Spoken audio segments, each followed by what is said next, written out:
Welcome to Elevate Your Ride, the podcast dedicated to elevating your performance in the saddle. I'm Ellie, your personal trainer. And I'm Lauren, your mindset coach. Today, we're joined by the incredible Anna Buffini, an elite dressage rider known not only for impressive achievements in the arena, but also for her relentless work ethic and winning mindset. She's a two-time World Cup finalist, a four-time Senior Nations Cup team member, and the 2016 U25 national champion. We're excited to dive into her experiences at the highest levels of competition, the mental strategies that set her apart, and what keeps her motivated to keep chasing excellence. Anna, welcome to the show. Thank you for having me. I'm excited to be here and talk with you girls today.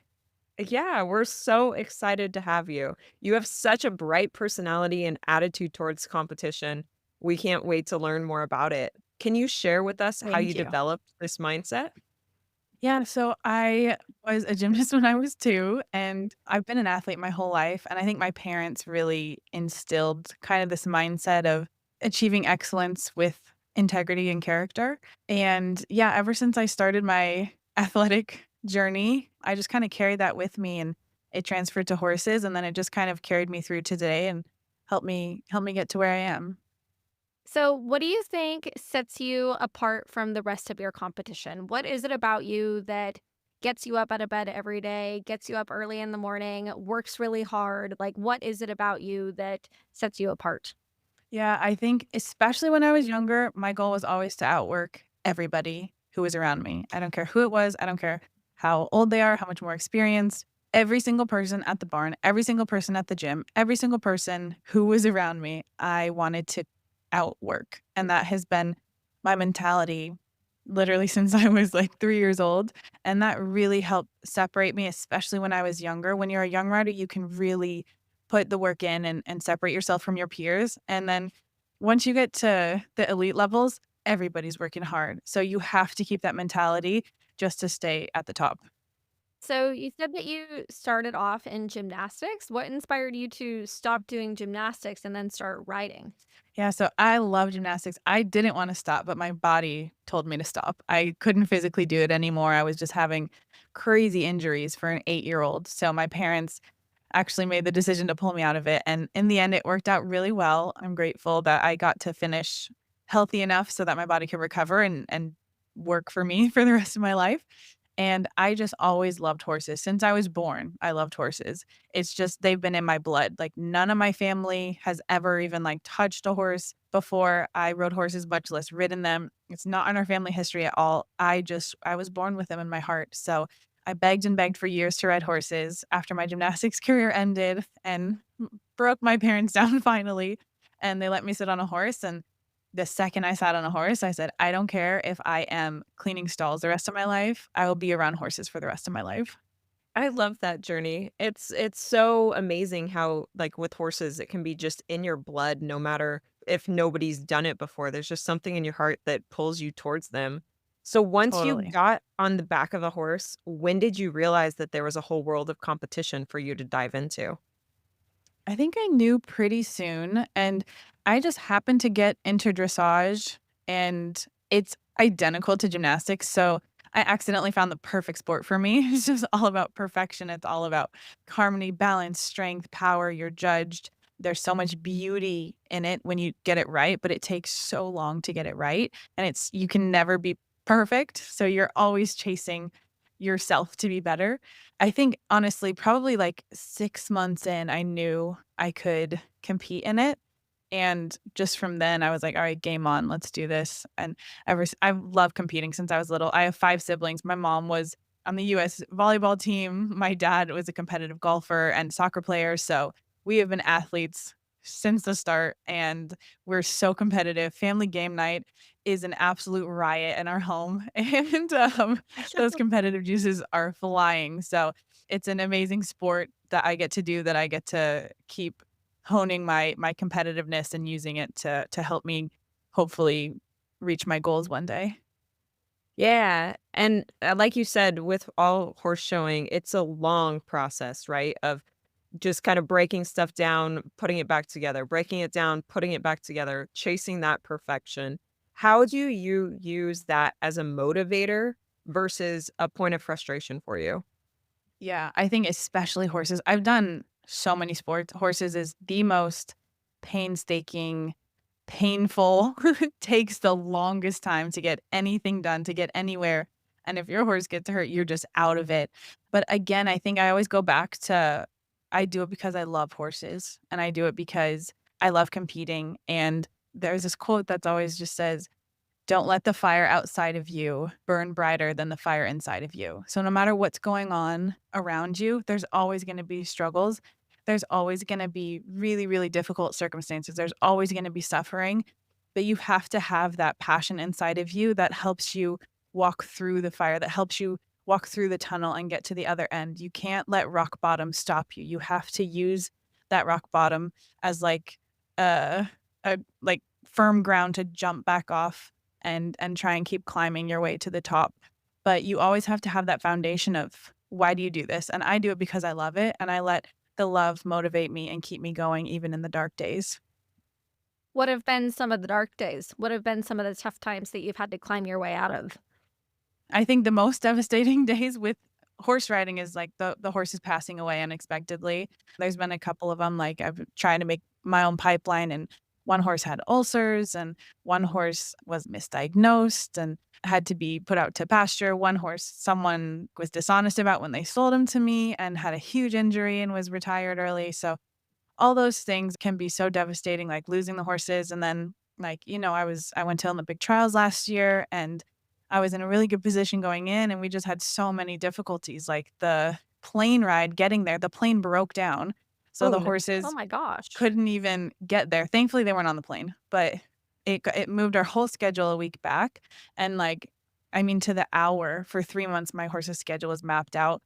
And so she had a little bit of jet lag on the second day of her Olympic trial. And then she just so many little things happen and it just led to this one competition we had and we were still in pretty good position and she stuck her tongue over the bit and we were Oh, like Oh disqualified from even no. trying to get to the Olympics and we could have made it. We were good enough and so just stuff like I mean that's I've worked 20 years for that.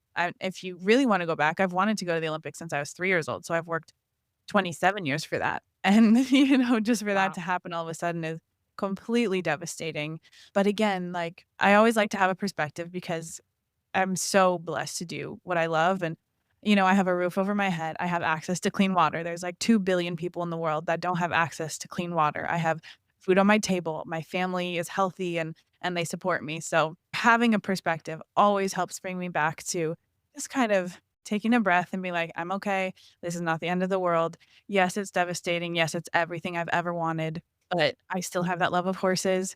I still have that drive. I still have that passion, so I can get back here. Yeah. And what hard things to have to go through, especially just on the horse part, because that's a whole nother part of our sport that we have a hard time controlling. We can take the best care of them possible, but just, things happen.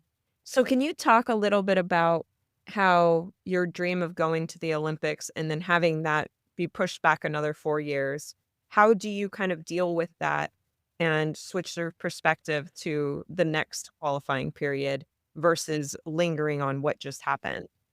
Yeah, so you definitely have to have a a season of where you go a little crazy. So I was definitely pretty sad, like just mourning the loss of that dream, and having to see people go and live your dream is really hard. And the team that got selected deserved it. I'm so proud of them and happy for them. I love everybody who got selected, but it's hard to watch. Doesn't make it any easier to No, watch, yeah, especially with exactly. something like Olympics where it's not like, you can just totally ignore it.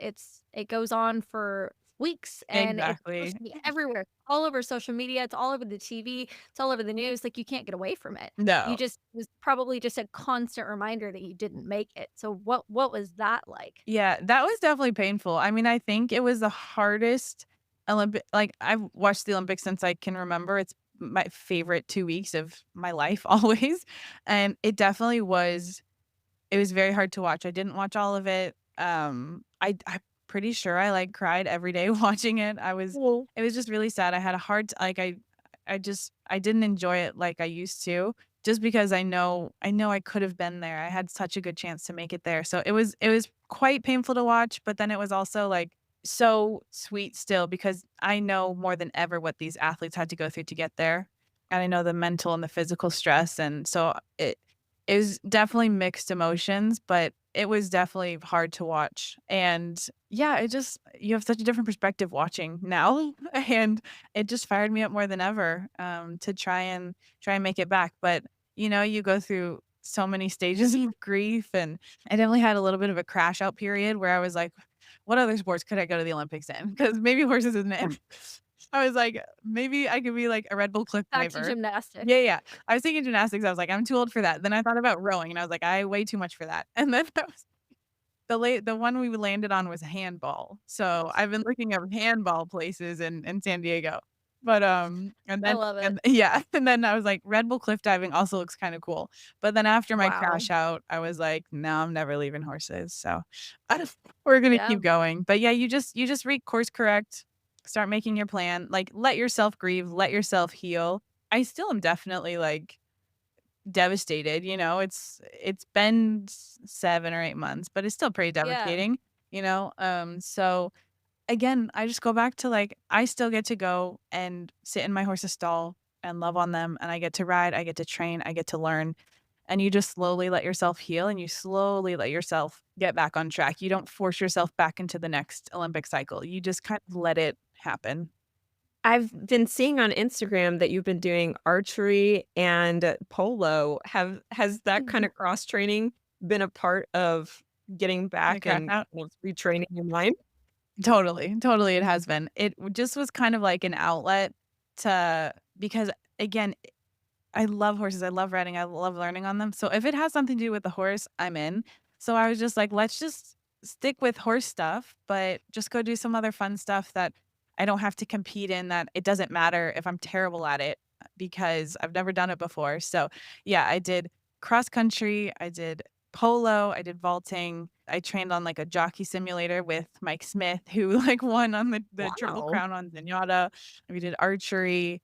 And there's a couple oh, then the reining symposium last month. Yeah, we are definitely gonna get into that at Yes. some point, yes. So, I definitely have been just doing other fun things outside of dressage on horses and hoping to, like, kinda branch out with that sometime. Maybe, like, you know, for a YouTube channel or something. I think it'd be just so fun, like, the disciplines are so separated. I'm like, "How fun would it be?" Because like, we all love horses, we all love doing this, like, why can't we kind of merge it together? So, I think it'd be fun to Great do some kinda question. series sometime on that. Yeah. Have you found that there's a lot of crossover between the different events that you do? I would say, I think this is kind of a saying, if you can ride dressage, you can kind of ride anything. So, Yeah, I think so true. being able to ride a like, have a good seat, sit on a horse, be able to control a horse really, really well has allowed me to do these other things decently, I think. I was so bad at polo, you saw me, but, um, like, I was Right. able to you're able if you don't have to worry about riding the horse, you can focus on learning the new skill, so I think that aspect is huge, and, like, when I did cross country, so much of it is about the rhythm of the canter. I'm like, "That's all I do all day long is work on the rhythm of the canter." So cross country went quite well. I also had an unbelievable horse. And then with reining, like, it's so different, but, like, having a good seat just helps you with everything. So if you have a good seat, if you can sit a horse well, if you also like, working with the horse's brain, I have to say, is the same every single sport, no matter Mm, what, horse sport. yeah. Are you looking for that extra competitive edge, struggling with show pin anxiety, or looking to set and achieve meaningful goals with your horse? Schedule a session with me, Lauren, your dedicated mindset coach. As an experienced competitor, I understand the mental demands required to excel at the highest level, and I'm here to support you in building a plan to help you stay accountable and reaching those goals. For more information, check out laurencervelli.com or click on the website link in our show notes. Let's work together to elevate your ride. Hi, everyone. It's your personal trainer, Ellie. If you're looking to become a stronger, more balanced, and flexible rider, I'm here to help. I offer virtual personal training sessions and customized workout plans that you can complete on your own. As a fellow competitor, I understand the physical demands riding requires, and my goal is to help you perform your best for your horse, whether you're preparing for a show or just want to improve your everyday rides. Visit lopindowntherailfitness.com or click on my website tab in the notes of this podcast episode to learn more. Let's work together to elevate your ride. Yeah, talk to us a little bit about like the mindset that you need to have in order to train the horse's brain to want to work for you. Yeah, you have to be so, so, so patient, and you have to be able to keep your emotions in check and check them at the door when you need because they are, in the end, they're animals. They don't speak English. Most of the time, they don't know what we're wanting. So we have to guide them to that. So it's just finding the right amount of pressure to add to guide them toward the right answer, and then having the quick release and timely release that, okay, this is what I needed from you, and here's your reward. And they're animals of prey, so you can't be the predator on their back when you're teaching them. You have to be the alpha in a positive way because they need leadership, but you can't be prey. So that has been the exact same on every single horse. Just you have to be able to guide them correctly, patiently, and then you have to have good enough timing and feel that they feel a reward when they get the right thing. Yeah, I've never heard it put about the being an alpha on their back in a way that doesn't feel like a predator, but that's Mhm. incredible. I love how you explained it that way. I'm gonna definitely take that into my ride tomorrow. Yeah, just because they need that leadership. In the end, they are herd animals, so they need guidance, but they don't need the guidance to be aggressive and negative. Yeah. Let's get into the Along for the Ride symposium. What Yeah. was that like? What were your takeaways from it? Oh my gosh, it's like the funnest week of my life. I Um, bet. First of all, like, what an honor that Andrea asked me to be a part of it. And he called me up and just said, "Hey, do you wanna be a part of this horsemanship clinic?" And then I said, "Yeah, do you wanna make it fun? I'll bring my mare and we can horse swap." And he was like, "Yeah, I'll put you on So a cool. reiner." I'm still mind blown. So we show up, the I'll just take you through the week a little bit. So the Yeah. cutest Yeah, thing was all the details. yes. So the cutest thing, so all of our horses were in one barn aisle, and I didn't realize how small reining horses are.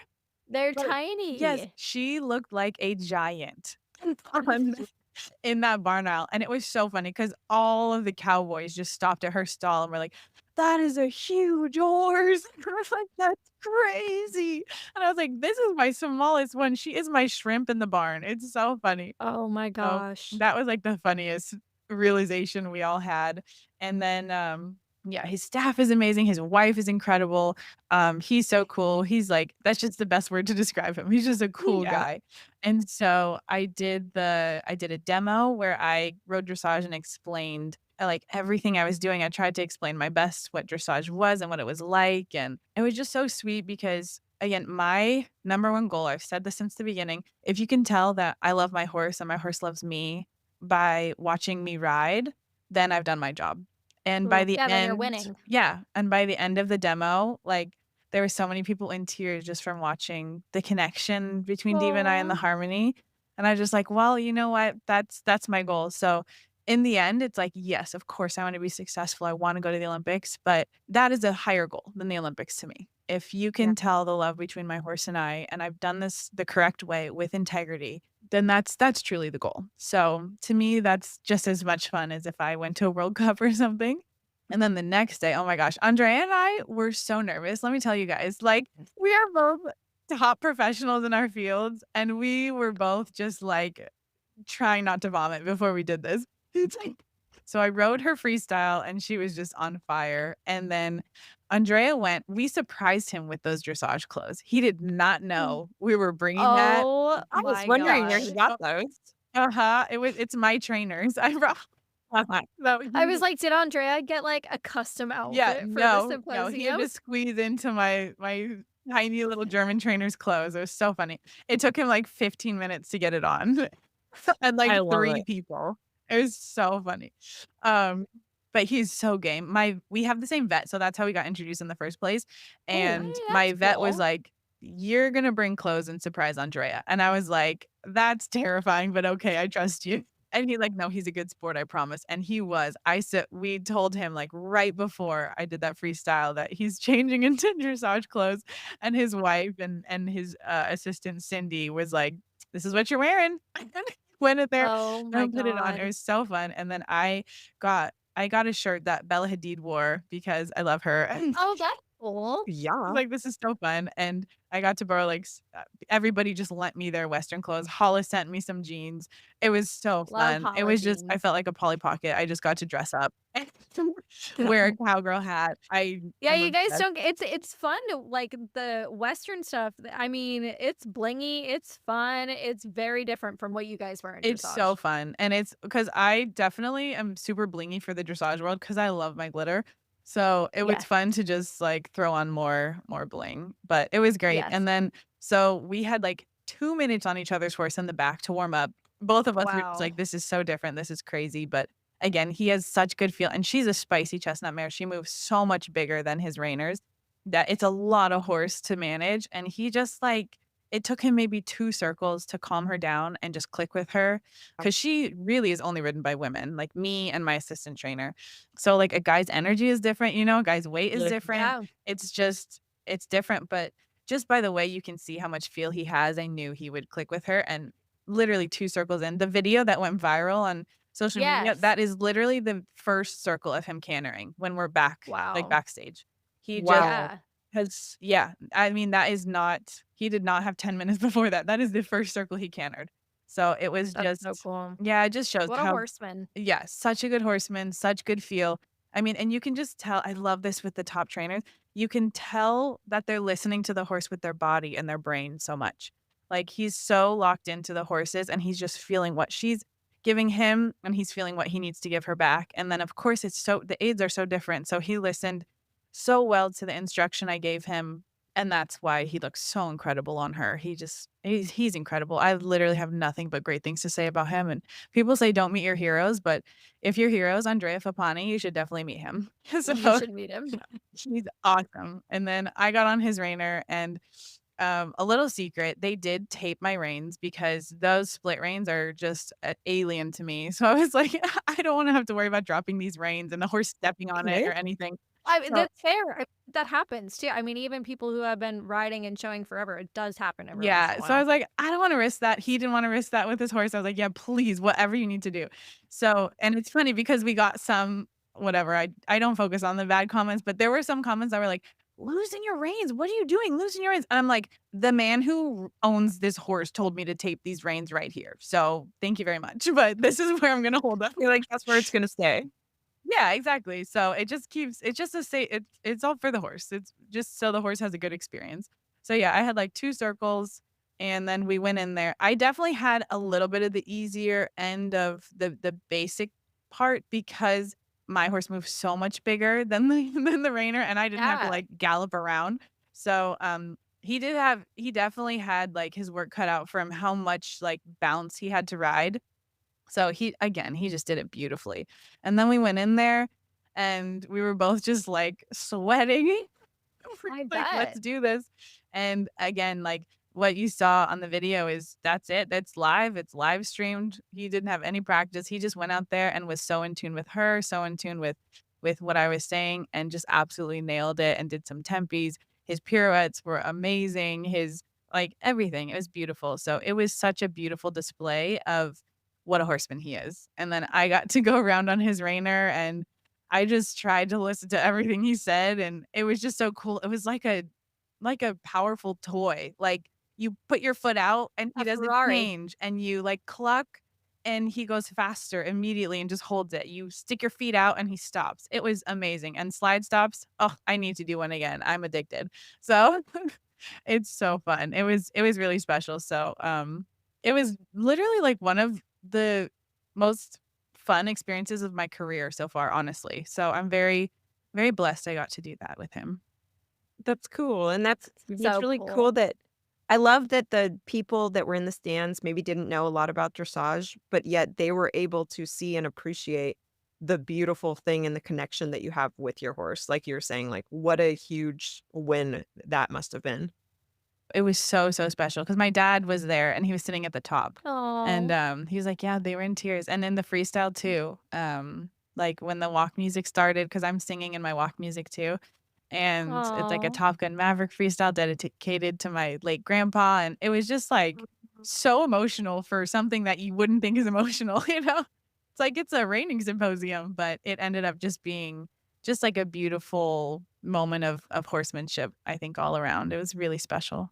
That's that's so cool. cool. I actually had a couple clients that were there watching, and when they came home, they were like, Anna Buffini was incredible, extremely knowledgeable. She did great on the reining horse. She did a great job of explaining to Andrea how to ride the dressage horse. And then when Lauren was like, we should have Anna Buffini on, I was like, oh my gosh, yeah, like that would be amazing. So that's just really a true testament to you and Andrea to how incredible of horsemen you guys are. I wish that I could have been there to watch it in person. You guys are just gonna have to do it again. Yeah, that I'll have to call him up, and I think we definitely wanna do something else in the future, so hopefully Yeah, opportunity comes up, but thank you, that really means a lot. Yeah. yeah, yeah. What was your, biggest takeaway from that whole experience? Yeah, I think again, like we said, that the horse's brain all work the same, essentially. Yeah, Like, some are hotter, some are more dull, some there's thoroughbreds and there's quarter horses, and there's such a wide spectrum, but the base of how they think is the same. And every horse needs to be treated the exact same way, and there's only room for being positive with them and just having integrity with training. Yeah, yeah, I love that. I know, me too. Me too, and just the patience, you can hear it in your voice too, just being able to be there for them and let it take the time that it needs to take. Yeah, you really have to, and such a big part of it because I get wrapped up in this too, where you're like, something goes wrong that day, and you really spiral into like, "Oh my gosh, it's been bad for 3 months," or like, "I'm not gonna win my competition if this keeps happening," and that to me is how you really start to get impatient, where you're like, "It's been so bad for so long, I have to get more aggressive," or "It's not gonna work, I gotta try and do something," and it's like, you have to stick to your plan, you have to stick to the course, because when you do get it in the end, it's gonna be the most beautiful, the most harmonious, the best for your horse, so. How do you know when you're at a point where you do need to try something different or just keep sticking with it? Do you have somebody that you kinda bounce ideas off of or have watch with you? Yeah, you definitely have to have help because it's hard to determine everything by yourself every day. So I have an incredible coach. I'm very grateful. I mean, he's changed my life. Gunter Seidel. He's like a three-time Olympian, bronze medalist. So he knows so much more than I do. So we really just work with each other and bounce ideas off each other. And he's ridden so many more horses than I have in his career. And he's like, nope, you're on the right track with this. Or no, you know what? That's probably not the right direction. Let's kind of course correct. And I think the more feel you get with the horse, the more you realize, okay, this actually we're hitting a wall with our flying changes right now. I'm hitting a wall with my spins right now. So we need to figure out a different way. But the different way is never being harsher. It's up to us to troubleshoot. It's up to us to figure out new ways to teach our horse. That's our job. So it's never up to us to be harsher. It's up to us to be smarter. Yeah, I love that, and that's what I think inspires me a lot of the time, is having to find that creativity to be able to ask a different way or figure out why exactly are they saying no or why are they saying I'm confused and try to just Mhm. keep turning the dice until they get it. Yeah, that's one of my favorite things, and when I go to clinics, it's so fun to just troubleshoot and be like, "You know what? The front door's not working right now, we're gonna try the window. The window's not working, we're gonna try the back door. And the back door's not working, we're gonna try the attic." So, you just have to be creative, truly. Yeah, definitely. Hey everyone, thanks so much for tuning in to Elevate Your Ride. We're so excited to continue helping you elevate your performance in the saddle. To keep bringing you quality content and information, we're asking you to help us. Tell your friends about us on our podcast, like and share a meaningful quote you saw on our social media, write us a review on Spotify or Facebook. You can also join our Facebook group and ask all your health and fitness questions, or maybe post a success story to motivate another amateur. Your engagement really helps us support and encourage the equestrian community. We're also inviting sponsors and supporters to help us build our show. As a sponsor, starting at just $150, You'll receive marketing on our podcast, website, and growing social media platforms for your business. It's the perfect way to connect with the equestrian community and showcase your brand to our dedicated listeners. And for our supporters, your $50 contribution gets you a shout out on our social media and website. Every bit of support really helps fuel the show and helps us inspire and motivate equestrians. So, if you're interested in learning more about that, you can scroll down to the show notes of this episode and look for the become a supporter or become a sponsor links and click on those to get some more information. Thank you for listening. We can't wait to continue expanding our platform and helping you elevate your ride. Hey, Elevate Your Ride fans. Are you loving our show and looking for a way to show your support? Check out our line of Elevate Your Ride merchandise. From stylish t shirts to cozy hoodies to journals and hats, we have everything you need to represent your favorite podcast. Ready to gear up? Click on the Buy Our Merchandise Here link in the podcast notes, or head on over to our website, elevateyourride.co, and click on the Store tab. Thank you for your support. Make sure to like, follow, and share our platform with your friends. Earlier, you were talking about how Andrea has such a great seat and that he can control the horse that way. Because when I watch the videos of you, your seat is what kind of catches my attention because I'm like, wow, so much rhythm and feel, softness when it needs to be, but then you can guide the horse and push it forward when that's called for also. How did you develop that? And then how much of that do you feel your fitness routine kind of complements? Yeah. I say 50% is practice and having it drilled into you, and 50% is how strong I have worked to make myself. Because when you want to have a good seat, you have to have a strong core. You have to have a strong like trunk, all of those muscles so that you can swing your hips, so that you can use your limbs independently, but stay steady in the saddle. When I'm sitting the trot, my abs are on fire the whole time. And I've been doing this for 20 years. So Wow. it's just how much strength it takes to have a good seat so that you can fully move with your horse while staying stationary in your upper body and not letting the horse pull you around. So I had a horse when I turned 18, I had a horse named Sunday Boy, Mm. and he was a big, strong horse, and he had come from a man, and that was probably the first time I realized I'm not strong enough to ride this horse, to ride him effectively, and I said, "I never wanna feel like this again." So that's when my fitness journey really took off, like, independently outside of being in gymnastics, being in high school sports weight training. It was when I really took ownership of my own fitness journey, and I just that has truly spurred me on since then. I said, "I never want the reason I am not successful on a horse to be because of my fitness." How do you feel different in your riding now than you did then? Like, what are the specifics that you can tell are easier for you and you don't have to think about anymore? Like, how has working on your fitness improved your riding and improved your level of Yeah, competition? I could talk about this for hours and hours. Yes, So let's do it. Let's get yeah, into it. yes, yes, and I love it because I need people in the horse industry to just get this. But, Yes. for me, a horse can never outwork me. You could put me on a horse, not that we would ride it for 5 hours. You could put me on a horse for 5 hours, and it will finish before I am. Like, I will never have to take a break on a horse and stop the training. I have maybe when I was, like, 15 or something, when I was younger, I would have to take walk breaks and break up the work and stop the training or just get so fatigued I wouldn't be effective anymore. And again, when I was 18, when I got that horse, I said, that's never happening again. So I have so much endurance. I have so much strength. And again, this is not me like saying how great I am. This is just how fit you can get with the work that you put in. Like it's possible for anybody. I'm not special. I am literally just a girl who worked hard and didn't stop. I'm just a girl. I love it. I am just a girl who worked hard and didn't give up. But when I'm sitting the trot, I mean, I can sit any horse's trot. I could go for an hour. I could sit any horse's canter. I could do absolutely anything in my sport. Now, of course, like you put me on a thoroughbred, I'm gonna have to get strong for that.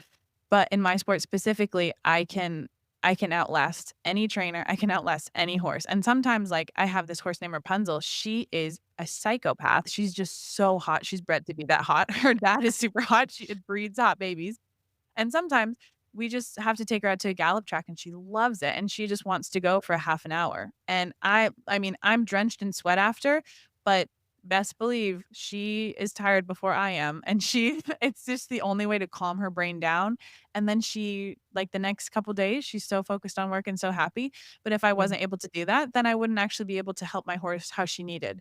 So, yeah, I can, and just I have this horse now, Fiantini, my Olympic hopeful horse. She was only ridden by men her whole life, very strong men, very strong way of riding, too strong in my opinion, and Mm. she only understood how to be ridden like that, and a girl was never able to ride her because she was so strong and so powerful, and she's huge, and it took me a year or 2 to turn her around, but I there's no way, there's no Olympic trials without my fitness. There's no I wouldn't be able to turn her around. Now she's a ladies horse. Now she's pretty soft, and now I, like, can drop her curb rein, which you usually need if the horse is overpowering you, you need a little bit of help. I drop her curb rein most of the ride, but that's only because I've worked on my fitness and I'm so strong, and I've never had to I've never hit a moment where I was like, "Oh, man, I'm too weak to do this, like, I can't train this horse anymore because I'm too weak." So, I can last as many horses as I need to ride every day. It just I mean, it's everything, honestly. Like, it's everything. It's why my position is so good. It's why I'm able to keep my position in the show ring. It's why I'm so effective on my horses because I have strong legs that I'm able to use them effectively, and it's not just for strength, it's also for, like, technique. Sometimes you have to, like, put a leg back and put a leg forward and, like, have these fast twitch muscles and use your leg quickly or use your hand quickly, use your biceps, use your shoulder blades, use your like I also am so body aware because of the fitness work I've done that I can use every single different part of my body different times, different ways because I know exactly where my body is. I know exactly what it can do. And it's changed my life and it's something that I know I have in me. So no matter where I am, I can be a good rider. I can be an effective rider because of my fitness level. You just showed me so much about your knowledge about fitness. I didn't realize that you had that just because you said the word fast twitch muscle. That is not somebody that everybody on the street would know what that word is. That tells me that you have done your research, you know biomechanics, you know what it takes to be able to be fit because it's not just about, going to the gym and exercising. Yeah, that's great, but you also if you wanna compete at a high level, you have to understand how the body works, and you totally have that. So, how did you learn that? Did you have a coach help teach you? Did you do your own research? Like, how did you get to where you are in your fitness level? Yeah, I think again, like being in a gym for 27 years and being coached for that long, you have so many different coaches, you have so many different trainers.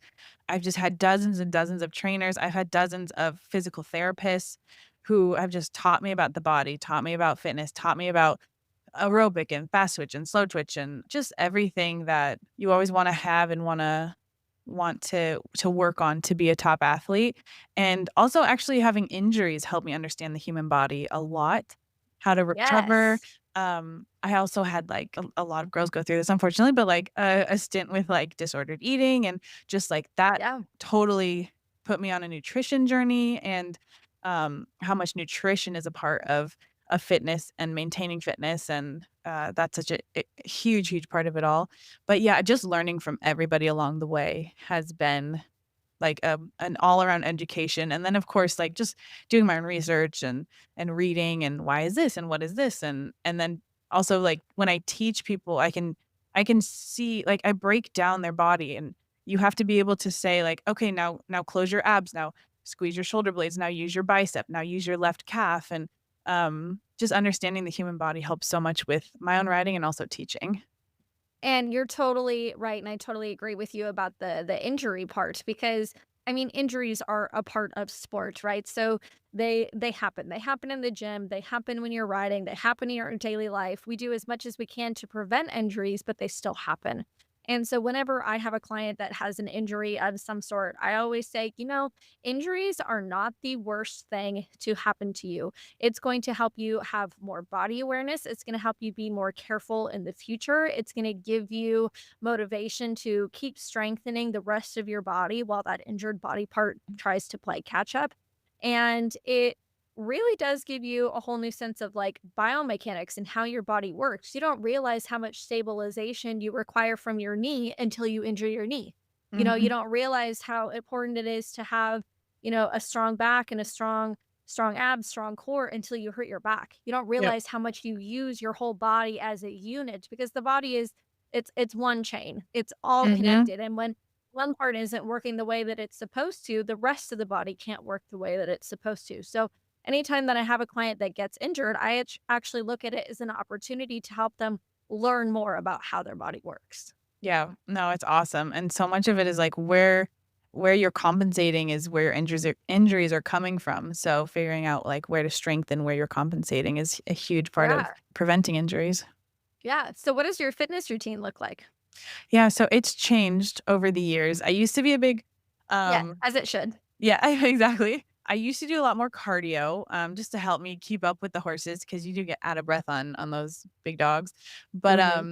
right now, I'm on a big weightlifting, major protein, lots of walking journey. Um, and Ooh, my sister actually helped with this transition a little bit because she's training to be a fitness trainer herself.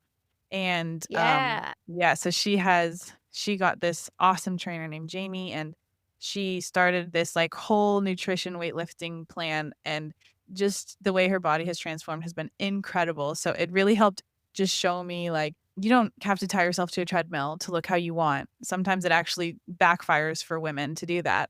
And if you wanna, like, lower your body fat, you need to gain muscle. And there's, like, different Yes, ways to preach do it. it. Yes.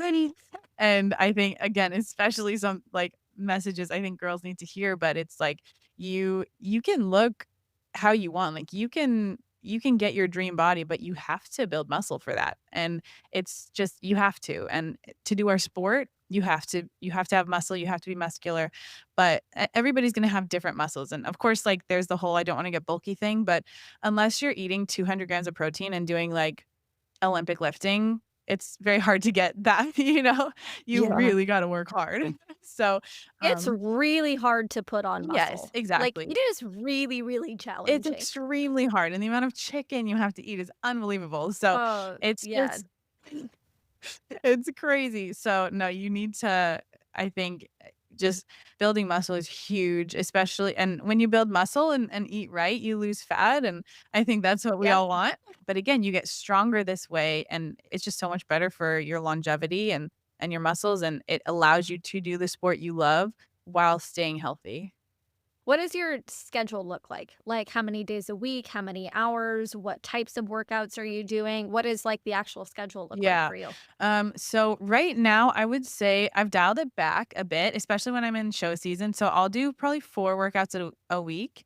If I'm not in show season, I like to do like maybe 6 days a week, which is a lot for kind of what I want to do now, but I'll do like a Monday weight session, and I also mix it up a lot because I get a little bit bored sometimes if I stick to one thing because I've been in the gym my whole life.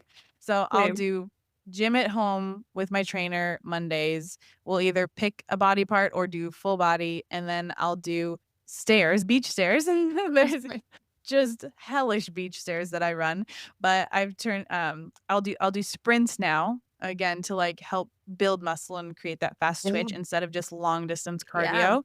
So I'll Mhm. sprint the stairs, and then the next day I'll probably have off because the stairs just torch me. And then the next day Oh, I bet. yeah, the next day I'll do like a hot Pilates session, and then Love it. Friday I'll do probably another weight session, and then you're walking with all of this too. So a lot of times just like watch a movie and walk on the treadmill in the evening Yeah. while I'm waiting for night check. Just because walking is such a great way to, again, like, lose fat, build muscle, get Yep. your steps in, get your cardio in without getting your cortisol too high. And then, yeah, so Friday will be another strength training session of kind of my choice. Maybe it'll be body weight, maybe it'll be weights again. My sister also does like EMS, which is like electrical muscle stem or something. Yeah. So, Yeah. I love that workout because I do have a bad back, and then I Ooh. can like, my muscles will contract still at 95% without me having to lift super heavy. So and then the weekend, is kinda up for grabs. I leave it up to how I feel, if I'm in a heavy training season and with my horses, if I'm in a lighter training season, if my body feels good. I just kind of intuitively work out on the weekends, but I always try to if nothing else, I will always try to walk. How much mobility or, like, yoga, that sort of stuff do you do? Ooh, I forgot that one. So that'll be like my Thursday. So like with the Pilates, I'll do a lot of yoga, but I also again I guess I keep forgetting to talk about it, but since I was a gymnast, I'm like a big stretch girl. So Yeah, I do mobility as a part of every workout. So it's either like my warm perfect. up, it's my cool down, or it's one of my sets is like mobility training. But that one's huge for riders. I mean, if you don't have mobility, you aren't gonna Yeah. have those swinging hips for sitting that trot. Yeah. It doesn't matter how strong you are if you don't have the range of motion to No. accompany it. No, not at all. I've taught the No. strongest people on horseback, and they're bouncing away because their hips don't move. 'Cause that those hips do lie, yes. Exactly. Honestly, I love your workout routine. I love that you're so you said you're strength training, what, like, twice a week with the weights, right? Yeah, I strength to like heavy, heavy strength train Yeah. for sure twice a week, Yeah. and then just kinda listen to my body, but, yeah, I'll Yeah. throw in sprints and Pilates and whatever else we wanna do in there. Yeah, I love your routine. I love that you do Pilates. That's a fantastic full body mobility, functional strength workout. I love that you do the weight training. I love that you do the sprints as opposed to like, just going on like an hour long run to Mhm. one, make sure that you're being athletic. And two, again, yes, to increase those fast twitch muscle types. So, kind of, I know that we talked about that a little bit to explain for anybody who's listening. You've got fast twitch and slow twitch muscle types. So the fast twitch is going to be what gives you that explosive movement. It's like if your horse goes to like spook and jump sideways, you need your fast twitch muscles to be able to react to that movement. If you go to do a running sliding stop, you need a fast twitch muscle to be able to slow your body down quickly. So that's why that piece is so important. And if I have a client who wants to do more cardio type workouts, I will typically have more of like a hit or like Mhm. a I sprint love type of it. workout. Like, do you remember we used to do that, Lauren? Do you remember we used to Yeah. do that, like, kinda more high intensity sprint workout in your arena? Yeah, I Yeah, love that. as opposed to just going on a long run. So I Mhm. love everything that you're doing. You've got a fantastic personal trainer that's working with you Yes, I have if a that's the plan that wonderful they've team. created for you. Yeah, I know, like, my Yeah, trainer and my sister's helped out a ton and her trainer, and it's been so cool to see that I have been able to actually work less and get more results, and my body stayed healthier. yeah, So, instead of, you're on the Stairmaster for 2 hours just trying to, like, get bikini body not fit, efficient. you're yeah, it's not efficient, Yeah, it doesn't work, it doesn't last. yeah, There's such yeah, such yeah, for better sure. ways, such healthier ways, and it wasn't helping me to get stronger for my horses. It was just breaking me down, and only like temporarily made me look good for a couple days. So, what exercises do you do for the mobility for your hips? Because that's so important for riders, all riders, but especially for dressage riders. Yeah, my for me, the biggest one is the band work, like putting the Yeah, bands around your knees and ankles and doing like fire hydrants, kickbacks on your yeah. and then without the band when I do one of my PT guys, he actually if you know Saquon Barkley, who is in the NFL, he's his PT and so he Oh, works a lot with like Oh, hips that's and cool. knees. He's amazing. Hips and knees and he'll have me like put my leg on like a bench like, the top leg on the bench if I'm on my side, and then the bottom leg is hanging, and, like, I'll go up and down with that The bottom leg. Copenhagen plank. Yes, uh-huh, yeah, yeah, Yeah. and yeah. then Yes. and then up and down with my hips, and, that one was so good for riding, I felt. But for me, the band work, like, saved my back and really helped my hips to stay, like, mobile. Yeah, 100%. So working on like your hip strength, hip mobility, because your hips are right next to your back. If you're strong and stable through your hips, it just helps support your back so much more. So yes, when somebody has a bad back, they definitely have to work on their hips. So I love that you do all of that. Yeah, I would be a cripple without them, so Did riding hurt your back, do you think, or was that an injury from gymnastics when you were younger? I think gymnastics kind of arched my back permanently for life, so I'm always fighting that, and then riding, like, having to squeeze my legs, so, like, that my adductors were so tight all the time that my hips got tight, and then it pulled on my low back. So, my conformation is just naturally to have back problems, and then I really had to focus and, like, the piriformis, working on that, and then working on my hip flexors was huge to help soften those up so that it stopped pulling on my low back. Yeah, Yeah. sounds very No, I love familiar it. with, what I'm going through right now, so I'm like, "Okay, I'm Yeah. taking notes as to everything you Yeah, said." I'll send you some stuff. Can you talk us through what it's like to walk into the arena at one of the highest levels, let's just say when you were trying to qualify for the Olympics, what that energy feels like and how you're able to calm yourself to just focus on being an effective writer? Yeah, I mean, the mental side, I cannot talk enough about. It is so stressful, but Yeah. it's also your home at the same time. So Mhm. if you are preparing at home mentally for a show, when you get into that showing, it's the exact same thing. You just have to realize it's the same arena, it's the same test. I have my horse. Like, if I have my horse and I have my arena, I'm home. So I think if you just threw me in that position with no prep, I would be freaking out and terrified and overwhelmed. But I had been mentally preparing for so long for that moment that the situation doesn't get bigger than I am. Mhm. If the arena, if the crowd, if the people, if the situation outgrows you, that's when you start to have like mental breakdown or you make mistakes because you're stressed.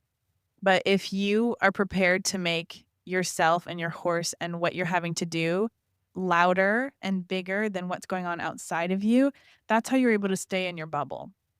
So again, it's practice. You have to practice putting yourself in pressure situations to be able to handle them. And also, I hate it, trust me, but the best teacher is failure. So if I didn't fail so many times throughout my athletic career, I would not be where I am today because I have learned so much more from my failures than my successes. And mentally pushing through the failure is truly what's gotten me to where I am today. And mentally pushing through not making the Olympics has made me such a stronger person. I feel like I'm truly able to handle any arena in the world, any pressure, as long as my horse feels good and I feel healthy, you know. I I know that there's not one situation, not one arena, nothing for the rest of my life in my riding career that I can face that I will be overfaced by. Of course, you're going to be stressed. If you're not stressed, it means you don't want to do well. But the stress will not overcome my riding ability, if that makes sense. Because a lot of times you can get so nervous, you let the stress mess you up. And I think you have to be so mentally tough. You have to be so mentally prepared. You have to have tools. You have to have cues. I have a sports psychologist that I love talking to. I set myself up for success before the competition. Does that make sense? Yeah. What are some of the things that your sports psychologist has given you to add to your toolbox before a big competition? Yeah, I think one of the things she said is, like, "Don't let the gremlins win," Mm. because and don't listen to them, and don't be surprised by them, because sometimes we like, the crazy thoughts come, the negative thoughts come, like, "What if I fall off? What if I lose and I disappoint the entire country? What if, what if, what if, what if?" It's gonna those thoughts are going to come, but you have to be able to just let them fly by and not hold on to them and not hold on to maybe you failed, maybe you're embarrassed. Keep going. Like let those gremlins go by. So that was a big one for me because I care about what people think. I'm a big like people pleaser. I really care about people and I want to do so well for them. And I just have to not put more on myself than other people are putting on me. So that was a big one from her. And then for me, I have a bubble. My team is really small. They know, like, I don't talk a ton before my tests. I don't watch social media. I focus on my tests. I just have, like, so many routines in place that, again, you don't get to the competition and make your plan. You make your Yeah. plan years before the big competition, and you practice your mental plan. You practice your mental toughness over and over and over, and by the time you get to the big game, you're ready. So how far in advance do you kinda start your planning? I mean, I'm mentally prepping for the LA Olympics now, essentially. Yeah, yeah. I So, love it. yeah. And do you do a lot of visualization? Yeah, so I don't know if a lot of people do this because some people are surprised when they hear me say this. I do visualization. I do it where everything goes right, but I also do it where every single thing goes wrong.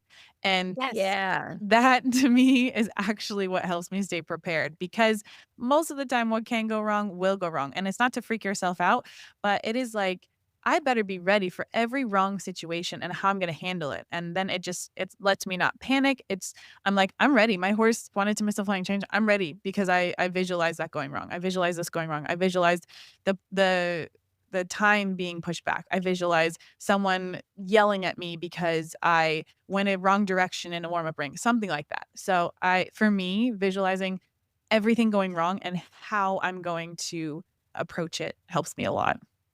Yeah, I do the same thing. So that's really funny that you do that because for me, then it makes me feel prepared. So then if Mhm. something does go wrong, I'm not caught off guard. It's like, wait, Exactly. we've already worked this out in our head a million Yeah. times. So Yes. move my leg here, move my do this, do that, and we're good to go. Yep, you're So that's ready. so cool that you do that. Yeah, I was gonna say, it sounds like, I mean, listening to Lauren, that's like exactly how Lauren puts it. So I think that's so cool that that's how you look at it as well. Yeah, totally. You gotta be ready. Yeah, exactly.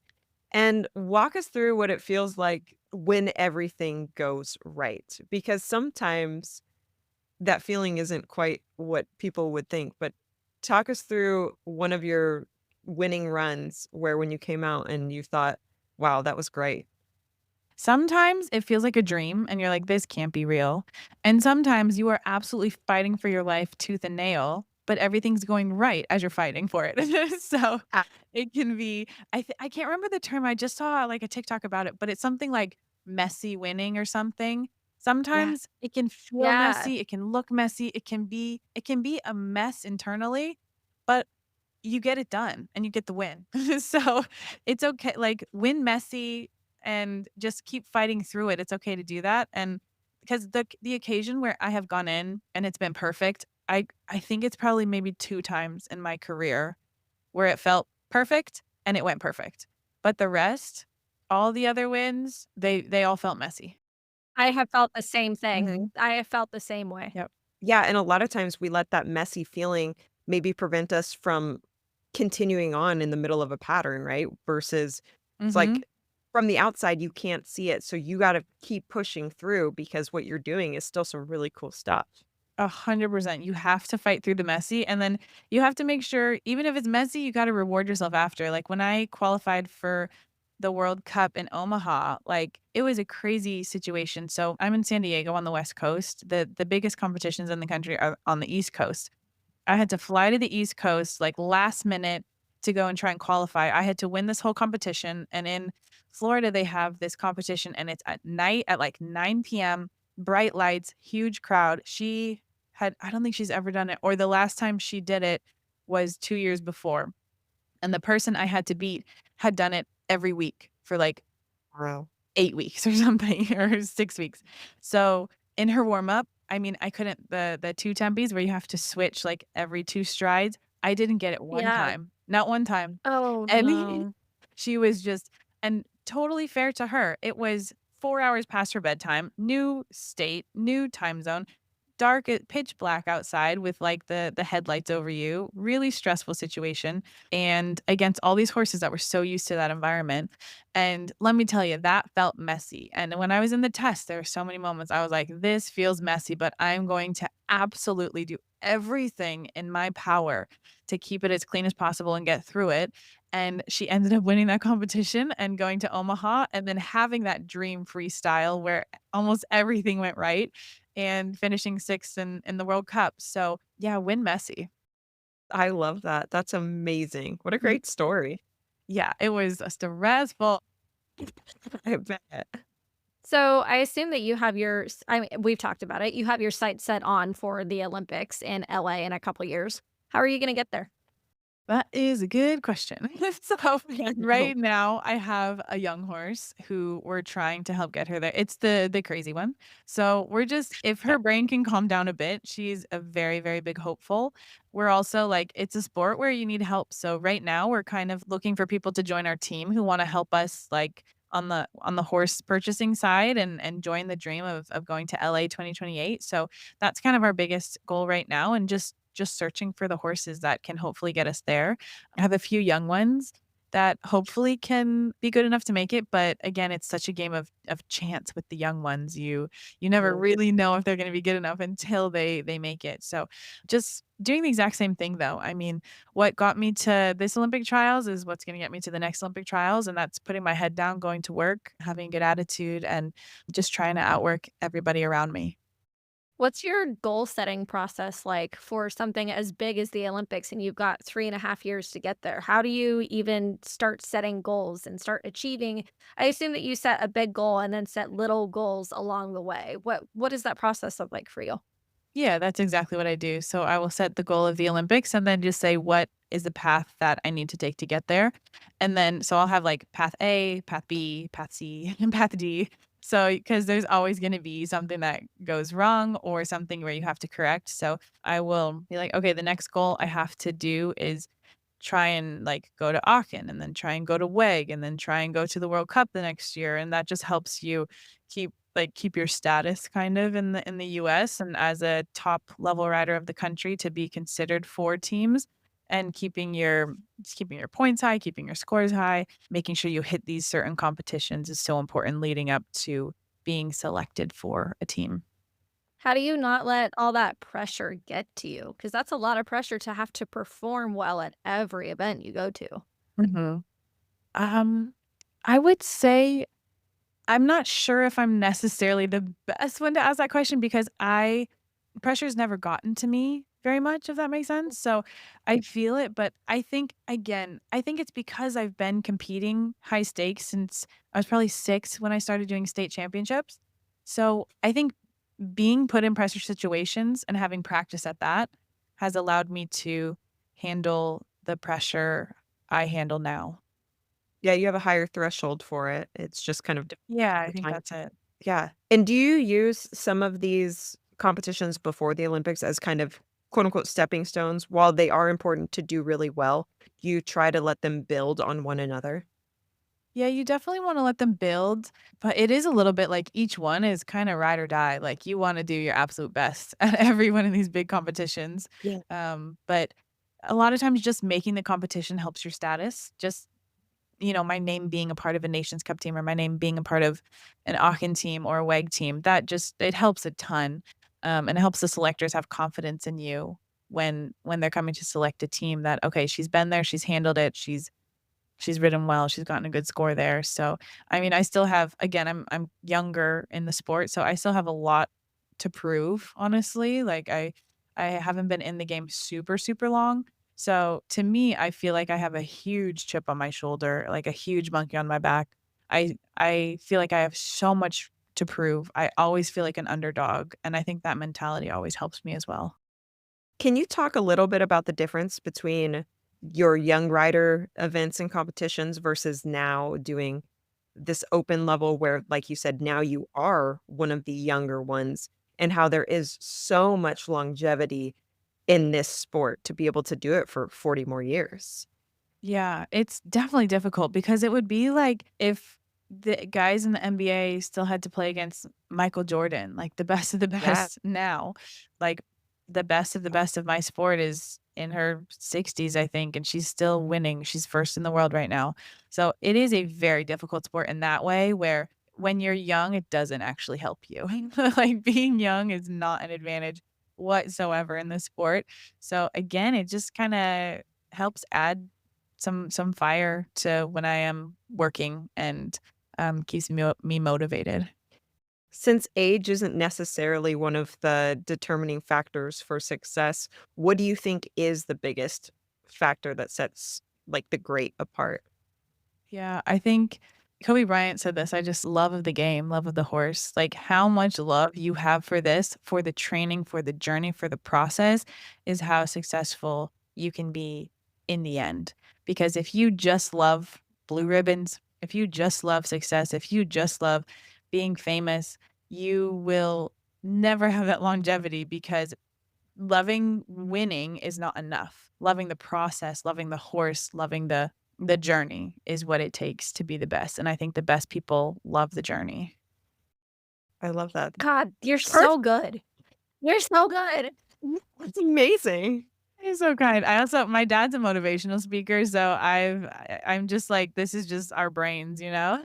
We're I kind of love like a it. high performance. Like my siblings are all way more impressive than I am. So it's just like the culture of our family is high performance. And I think we just you know what it takes and we want it. We want it so bad. We want to be great. And it takes a lot to be great. And we're still working our way there. Like I wouldn't call myself great yet.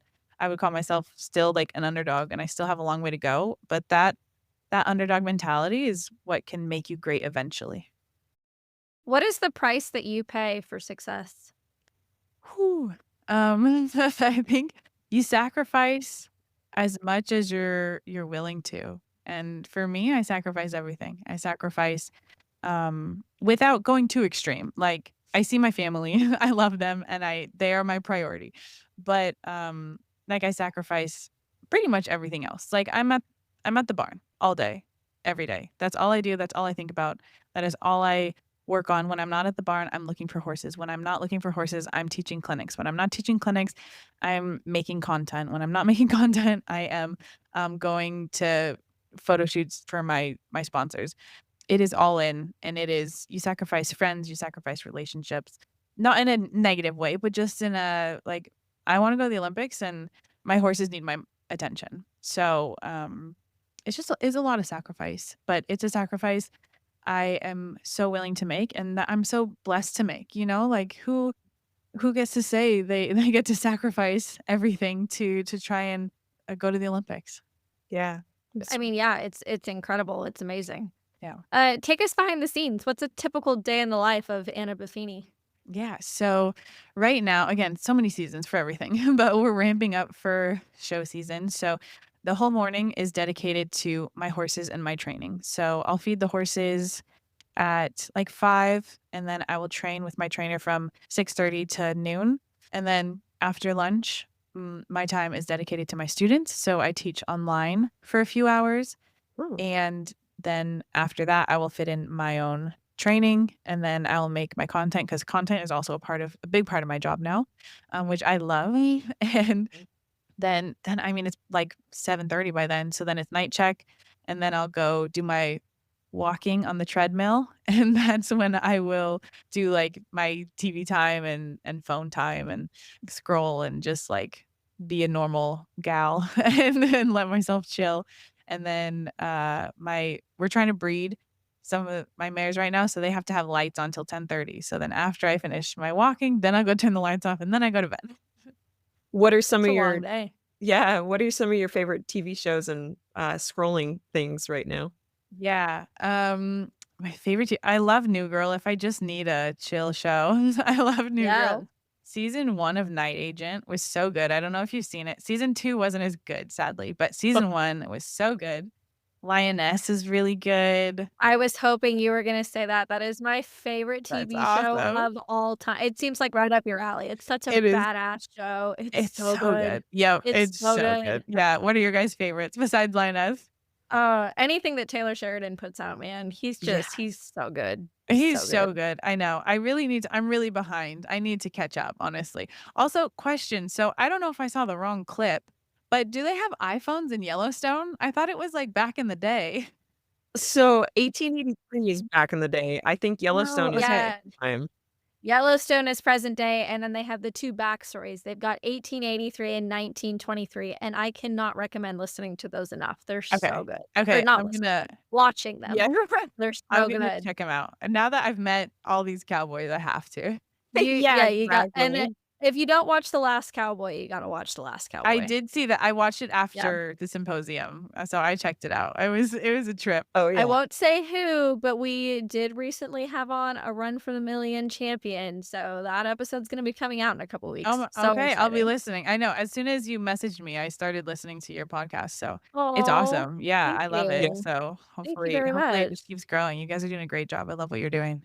Thank you. Thank you very much. Yeah, you've been phenomenal. It This is is my favorite. It's yeah, this has been an absolutely incredible interview. I knew it was gonna be good, but, you no, are an inspiration and an incredible human and so inspiring. I loved every second of this. thank you. You guys have been wonderful, and I mean, my goal again, like I want to achieve what I can in this sport, but the most important thing we can do is help other people with the platform we've grown. So, um, in the end, the biggest thing I can do is hopefully give back to the community that's given so much to me. So, thank you for allowing me to Yeah. do that. Yeah, Absolutely. yeah. One last question. What's one piece of advice, one last thought that people who are listening could leave this podcast episode with?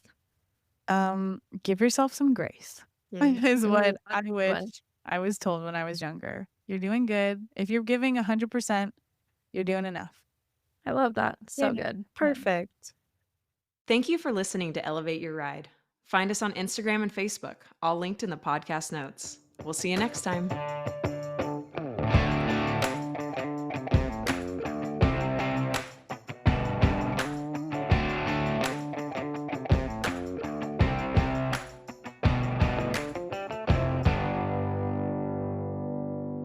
The information provided by Elevate Your Ride is for educational and informational purposes only and is not intended as medical or professional advice. While we discuss health and fitness topics related to equestrians, the content provided through this podcast is not a substitute for professional advice. The views expressed by the host and guests on Elevate Your Ride are their own and should not be taken as professional guidance. We strive to provide accurate and up to date information, but we cannot guarantee that the information will be applicable to every individual listener or that it reflects the most current research or guidelines.